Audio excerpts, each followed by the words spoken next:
Selamat malam teman-teman, kembali dengan saya Alvin Lim di acara Quotient TV teman-teman. Dari pagi sampai tengah malam saya bantu masyarakat, membantu menyelesaikan proses-proses hukum dan kasus-kasus hukum mereka teman-teman ya. Tapi ada satu hal yang menarik teman-teman yang saya mau bawakan hari ini, yaitu tentang pembakaran ruko teman-teman ya. Jadi kalau teman-teman lihat di TikTok ini sedang viral teman-teman ya. Sedang viral sebuah video yang dimana video ini ada 19 sampai saat ini, sampai hari ini ada 19,8 juta penonton teman-teman. 19,8 juta penonton. Jadi kalau penduduk Indonesia sekitar 200-an juta, berarti kurang lebih ini yang nonton nih hampir 10% teman-teman ya. Nah, apa yang signifikan dari situ ya? 10% ini orang yang punya handphone dan bukan anak-anak kecil dan orang-orang yang terlalu tua lah ya. Jadi ini berarti ini video sangat viral teman-teman ya. Video ini berjudul teman-teman, Alvin Lim ngamuk melihat puluhan Polri cuma nonton ruko dibakar preman ya. Banyak yang bertanya di kolom komentar dan saya mau menjawab biar supaya jelas teman-teman ya tentang status kasus ini. Jadi kasus ini bermula dari sebuah ruko yang ditempati oleh preman, teman-teman ya. Ketika ruko tersebut ditempati oleh preman, tentu saja kami sebagai lawyer, kami mengambil langkah hukum, teman-teman ya. Jadi kita bantu si pemilik ruko tersebut, yang mana yang punya ruko itu adalah puluhan korban investasi bodong. Jadi mereka tuh udah jadi korban investasi bodong, dapatnya ruko, ya ruko kosong, itu pun rukonya habis itu diserobot sama preman teman-teman ya. Jadi saya kasihan waktu itu, saya bilang ya udah saya bantu untuk mengusir orang-orang tersebut ya. Dan bagaimana caranya? Tentu saja kita mau melakukan caranya secara hukum ya dong. Nggak mungkin kan saya pakai kekerasan di situ walaupun saya mampu di situ, tapi tidak. Kita ini harus lakukan proses hukum. Apa yang saya lakukan? Habis itu saya bikin laporan polisi teman-teman ya. Fiorucci membuat laporan polisi di Polres Jakarta Selatan dan penyidiknya adalah Pak Jagat ya di sini dari Harda, dan Kanit Hardanya adalah Normasari teman-teman ya. Jadi dua orang itu diperintahkan ya untuk mengurus laporan polisi tersebut ya kan. Nah sejak bikin laporan polisi sampai sekarang nggak ada tuh perkembangannya. Nah lebih parahnya lagi, kedua orang tersebut ya baik penyidik maupun Kanit kalau ditelepon sama Fiorucci sebagai pelapor nggak pernah ngangkat dan nggak mau juga membalas ya. Ditanya ini gimana apa segala macam, nggak ada jawaban teman-teman ya. Jadi kita ini mau menunjukkan bagaimana ya orang-orang polisi-polisi di Polres Jakarta Selatan tuh sangat presisi teman-teman, sangat presisi ya kan. Melindungi, mengayomi, melayani masyarakat. Bagaimana bentuk pelayanannya? Ya kan, dengan cara kalau ditelepon masyarakat nggak pernah mengangkat di situ. Itulah pelayanan mereka, teman-teman. Ya, sangat presisi sekali, teman-teman. Ya. Selanjutnya, setelah dari situ, karena laporan polisi itu tidak ada juntrungannya, akhirnya apa yang kami lakukan? Kami berkoordinasi dengan pemerintah daerah setempat, dengan Pemda setempat, dan akhirnya dibikinlah dicoba mediasi dengan si preman-preman tersebut ya toh. Preman tersebut tetap tidak mau keluar dari sana kecuali dikasih uang 500 juta ya. Jadi minta uang 500 juta kepada pemilik ruko kalau mau dia keluar dari situ. Tentu saja pemilik ruko nggak mau diperas seperti itu ya. Udah ada dugaan pemerasan pun kita lapor polisi, kita kasih tahu polisi nggak mau gubris, nggak mau peduli dia, ya. Ternyata ketika mediasi, si preman itu bawa seorang kombes yang katanya nggak tahu lah relasi atau keluarganya si preman itu, ya.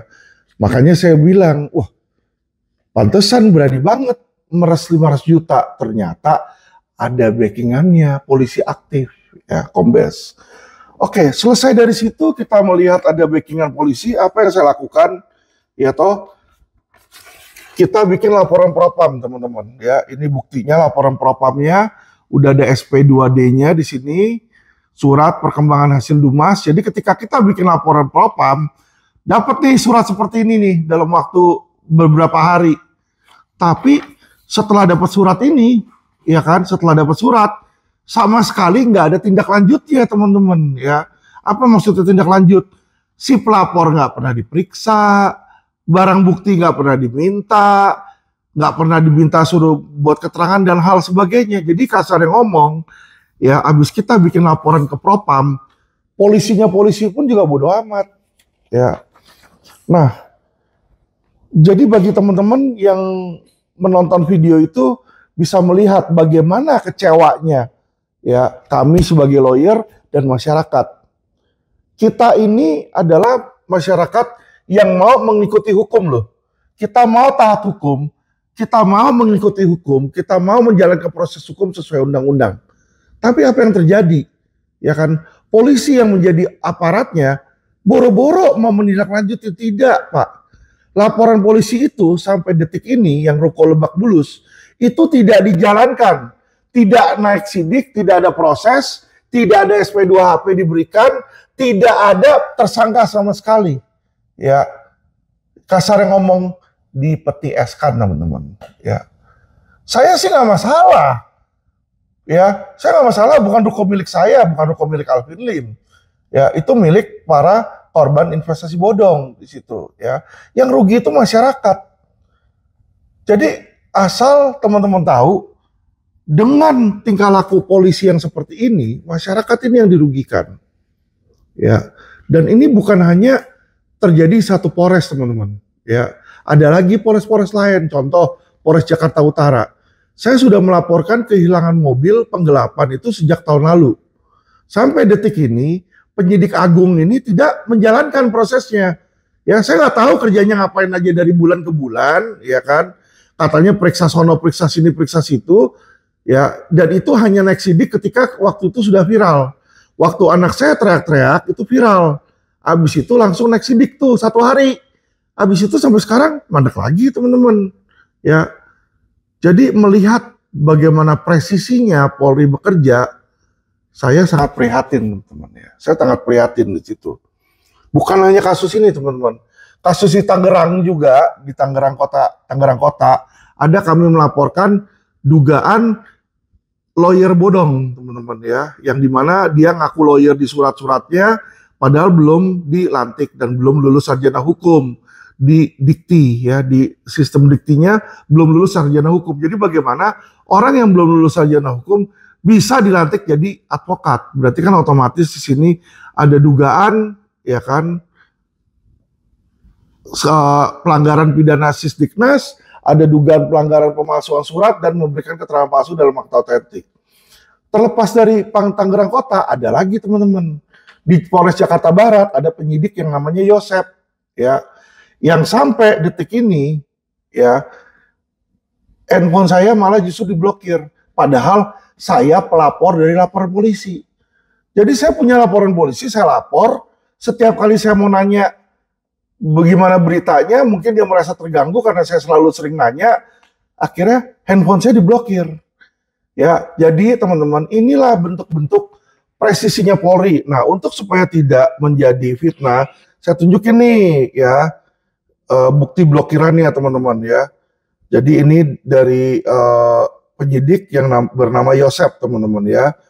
Ini kita lihat di sini ada yang namanya Yosep Harga, Polres Jakarta Barat ya. Nomor teleponnya 0813 3943 5535 teman-teman ya. Jadi kalau dilihat dari sini teman-teman ya, sebelumnya nih saya udah ada banyak.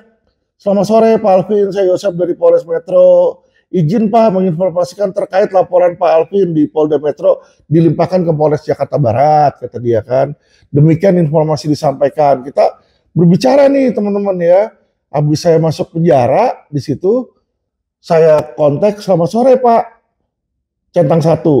Pak Yosep, Anda penyidik kok blokir nomor telepon pelapor itu bagaimana? Dan sejak handphone saya diblokir beberapa bulan, saya nggak pernah terima SP2HP. Ya. Padahal ini laporan sudah masuk sidik. Kalau memang laporannya tidak memenuhi unsur, harusnya apa? Dihentikan di SP3 toh. Tapi ini tidak teman-teman ya. Jadi ini laporan dugaan penipuan dan penggelapan Indosuria yang saya laporkan di Polres Jakarta Barat. Di sini penyidiknya saking hebat ya, mungkin dia kemasukan kelilipan angin atau kelilipan air ya matanya, di situ dikasih air berember-ember gitu loh. Makanya mungkin di sini dia ngikutin ke terlapor dan memblokir pelapor ya. Jadi teman-teman, saya cuma mau kasih tahu, inilah jika seorang lawyer yang sudah sangat vokal dan sudah sangat gila kayak saya aja diperlakukan seperti ini oleh aparat kepolisian. Pertanyaan saya adalah, lalu masyarakat-masyarakat yang nggak seberani saya, nggak punya duit sebanyak saya, nggak punya resource seperti saya, nggak bisa memviralkan seperti saya, gimana ya nasibnya ya di Indonesia ini ya? Gimana ya?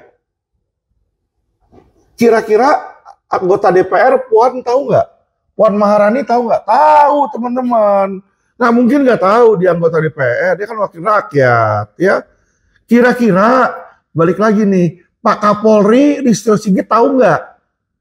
Tentu tahu. Saya sering WA Pak Listio. Setiap kali ada masalah saya WA-in dia terus di situ. Ya.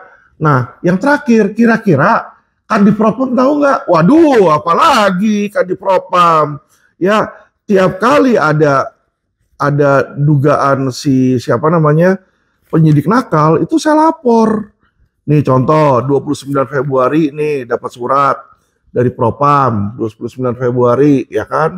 Aduan Propam nih, aduan polisi nakal. 29 Februari ini ada lagi 7 Maret nih saya lapor lagi ya. Jadi polisi-polisi nakal itu, teman-teman, hampir tiap bulan saya laporin. Hampir tiap bulan saya laporin. Katanya kalau ada polisi nakal, silakan masyarakat lapor, ya kan? Lapor presisi, Dumas presisi. Alah, presisi. Presisi apa? Presisi apa sih? Lapor mah cuma lapor doang. Ditindaklanjutin mah kagak. Ya, sekarang ini situasi itu udah sangat parah di Indonesia, ya terutama di kepolisian, baik di Polres maupun di Mabes. Mabes ini nih, ya contoh kayak tadi ini laporan yang nggak ditindaklanjuti, laporan Propam ini, ya ini karena apa? Karena pimpinannya itu baru diganti kan, tadinya Sambo pembunuh, ternyata lah yang ini gimana nih? Yang ini pemalas yang makan gaji buta. Ya, jadi Kadipropam yang sekarang ini namanya Syahrar Dianto. Ya, boleh saya bilang dia adalah pemalas yang makan gaji buta dari masyarakat. Uang pajak saya ini jadi gaji dia. Ya, saya bayar pajak ke negara. Ini dia dapat gaji itu dari pajak. Jadi dari masyarakat. Tapi ada kerjaan kagak mau dikerjain. Pak Syahar, saya ini sudah bikin laporan puluhan Pak Syahar ya. Dan saya akan terus gemakan ya, saya akan terus gemakan dan saya akan terus viralkan setiap minggu bagaimana hebatnya kepolisian Republik Indonesia menangani kasus-kasus ya. Nanti bulan ini saya akan ada laporan lagi ya. Masih ada nih banyak nih oknum-oknumnya nih. Akan saya tulisin tiap kali ya. Dan saya tahu ya kan, saya tahu Pak, kalian gak bakal kerjain. Karena apa? Informasi yang beredar, setiap laporan polisi yang ada, kalian cuma panggil polisinya bayar duit setoran ke kalian, ini nggak jalan. Ya, itu yang informasi yang saya dapat. Karena kenapa? Beberapa penyidik yang saya laporin nantangin saya. Dia bilang, Pak Alvin, laporin lagi sebanyak mungkin. Dia bilang, ya kan? Kenapa saya bilang?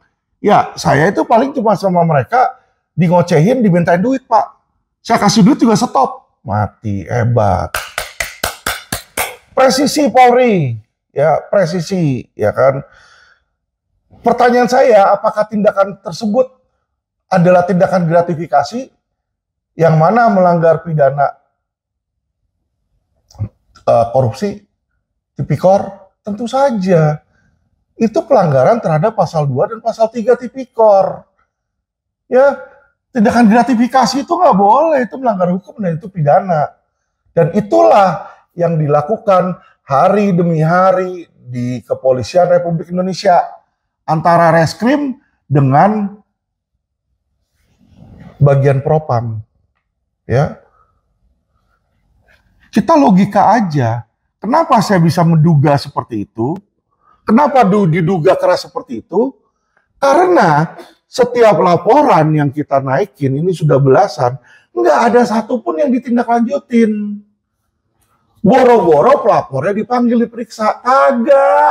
Kagak dipanggil dan kagak diperiksa pelapornya. Didiemin aja itu laporan. Ya, jadi saya sangat ngacuin jempol. Ya, Kadif Propam hebat. Kalian garda terakhir polisi dan terbukti garda terakhir polisi itu useless. Terbukti garda terakhir polisi useless. Lalu kesimpulannya apa teman-teman ya? Opini hukum saya sebagai pengacara, saya berbicara ini memberikan sebuah kritik keras pada institusi Polri. Dan video ini pun juga saya mintakan izin kepada Mabes Polri untuk saya tayangkan. Ya, dan saya udah kirim surat resmi ke Kapolri kalau dia keberatan panggil saya verifikasi. Ya toh? Kita buktikan yang saya ngomong benar atau tidak di kepolisian. Nah, teman-teman, saya minta Kapolri ini untuk mengklarifikasi. Kenapa kok laporan polisi saya ini tidak ada yang jalan? Bukan cuma saya loh. Saya banyak teman-teman lawyer lain pun yang menyerukan keluh kesah yang sama. Laporan mereka juga nggak jalan. Dan banyak masyarakat di luar yang juga berkeluh kesah kepada saya, laporan mereka kagak jalan. Ya, jadi ini kritik dari masyarakat yang kalian patut terima sebagai jabatan kalian sebagai polisi. Saya tidak berbicara orang tertentu, saya berbicara tentang oknum yang ada di Mabes Polri dan yang berada di Polres yang tadi saya sebutkan. Ya, kenapa kok oknum-oknum itu tidak ditindaklanjuti, nggak diproses, nggak dicopot aja?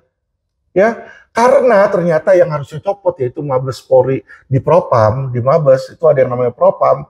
Ternyata Propamnya juga banyak oknum, teman-teman.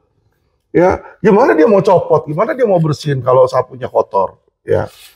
Jadi teman-teman juga bisa lihat di sini, ini yang tadi tentang ruko, contohnya, saya udah lakukan sesuai hukum. Ini ada surat perintahnya, teman-teman. Ya, ini surat perintah jelas ini, memerintahkan kepada personel-personel untuk apa? Untuk mengamankan ruko tersebut.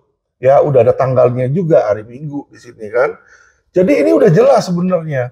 Dan nama orang-orangnya sudah disebut di sini. Sudah diperintahkan ada 48 anggota kepolisian disebut di sini. Dari atas pemimpinnya yaitu Kapolres, ya. Jadi dari Kapolres, Kapolsek ini semua diturunkan untuk mengamankan 48 anggota. Tapi 48 anggota datang ke situ nonton ngopi. Itu ada videonya, teman-teman. Nah, video ini yang saya tayangkan. Ya, kalau teman-teman lihat video ruko Lebak Bulus dibakar, saya maki-maki polisi yang lagi ngopi di situ. Jadi bukannya dia tangkap penjahat, dia ngopi nonton. Dia pikir ini sebuah saluran bioskop. Bagaimana coba bayangkan betapa nggak hancur hati saya. Institusi Polri yang saya sayangi, saya cintai, kerjanya bukan menjalankan tugas sesuai dengan surat perintah, kerjanya malah nonton. Ya, sedangkan anak saya, Kate Victoria Lim yang ikut sama saya, karena kita bisa di situ mau ke gereja, itu sampai disiram juga dengan bensin. Dan bensin itu dinyalain api. Mau dibakar, anak saya mau dibunuh, mau dibakar. Sudah ada tindak pidana di situ. Tapi apa yang dilakukan oleh Polres Jakarta Selatan? Nothing. Tidak ada.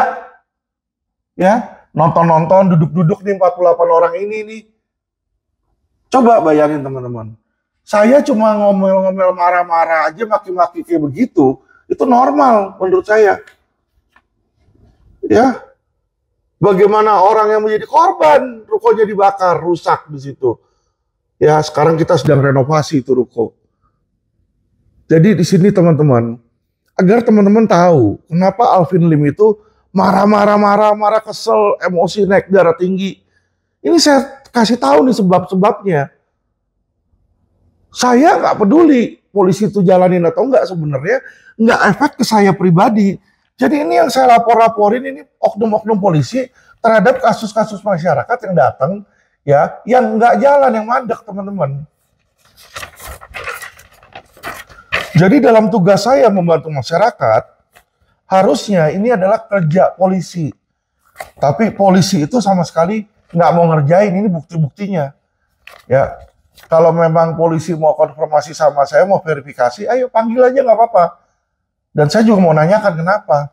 Ya, kapan saja Kapolri mau undang saya, silakan. Ya toh, Pak Kapolri, Anda suruh saya ke Kadipropam. Ya, saya sudah bikin laporan ke Kadipropam seperti arahan. Tapi sampai sekarang tidak ada tindak lanjutnya Pak Kapolri. Lalu saya harus bagaimana? Kalau satu pun aduan tidak ada ditindaklanjutin, terus Anda suruh saya ke Kadipropam, berarti sama aja Anda suruh saya ngomong sama tembok. Nggak akan ada solusi. Ya, jadi Pak Kapolri yang saya cintai, segala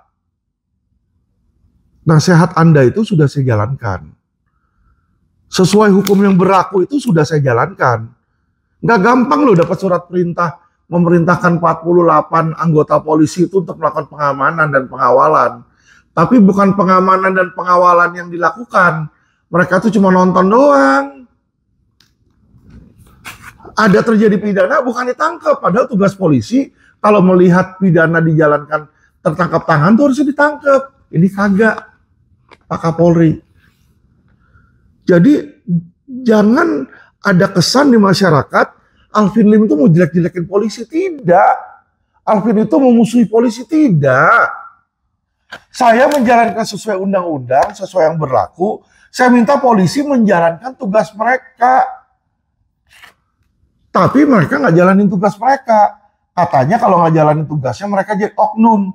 Oke, oknum apa yang dilakukan? Lapor ke Propam. Udah lapor ke Propam. Apa yang terjadi? Nggak ada yang terjadi lagi. Nggak ditindaklanjuti. Jadi kalau ada kayak begini, ya kan, boleh nggak saya beropini, ya kan, polisi itu mendingan RIP aja deh. RIP Polri. Apa artinya RIP Polri? Rest in Peace Polri. Apa maksudnya Rest in Peace Polri? Bubarkan aja. Rest in Peace aja. Kagak mau kerja kok polisinya. Bubarin aja. Karena kalau polisi nggak mau kerja, cuma makan gaji buta, apalagi dia memeras polisi-polisi lain atau memeras masyarakat, akhirnya mereka menjadi penjahat. Buat apa kita nambah-nambahin penjahat? Udah dihilangkan saja. Nanti kita ganti aja polisinya jadi polisi masyarakat. Ya, jadi orang-orang seperti saya bisa menjadi polisi masyarakat, bisa nangkep orang-orang yang nanti saya misalnya kita pikir bisa membantu menjalankan tugas kepolisian, ya kan, jadi polisi masyarakat aja, nggak usah polisi dari Polri, dari institusi Polri, karena polisi yang digaji oleh Polri, iya saat yang seperti yang terjadi saat ini, ya. Coba menurut masyarakat gimana? Silakan komentar ya di kolom komentar. Ya toh, apakah polisi Indonesia ini berguna atau enggak? Apakah polisi Indonesia ini sudah presisi seperti yang seperti dikatakan oleh Listio Sigit? Tolong komentar ya. Saya mau kasih video ini ke Pak Listio Sigit biar supaya menjadi masukan kepada mereka. Apakah menurut Anda polisi Indonesia ini sudah presisi, sudah melayani, melindungi dan melayani masyarakat? Oke? Berikan komentar. Terima kasih teman-teman. Salam cerdas hukum.